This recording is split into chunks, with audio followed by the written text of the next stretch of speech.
podorskej oblasti hore Hronia, kde Vánok prináša vôňu kvetov a lúče slnka, spievajú príbehy prírody, sa zrodil med z hore Hronia.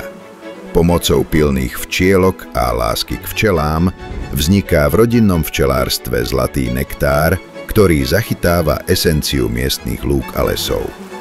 Každá lyžička je plná slnečných dní a kvetinových polí, ktoré včielky navštevujú s neutíchajúcou láskou a starostlivosťou. Rodinné včelárstvo v Polomke ponúka aj obnôžkový pel, farebné granuly prírodnej liečivej energie. Každá kvapka medu a každé zrnko peľu je svedkom oddanosti a úcty k prírode. Včielky svojou láskou a dokonalým súladom s okolím prinášajú to najlepšie, čo náš región ponúka.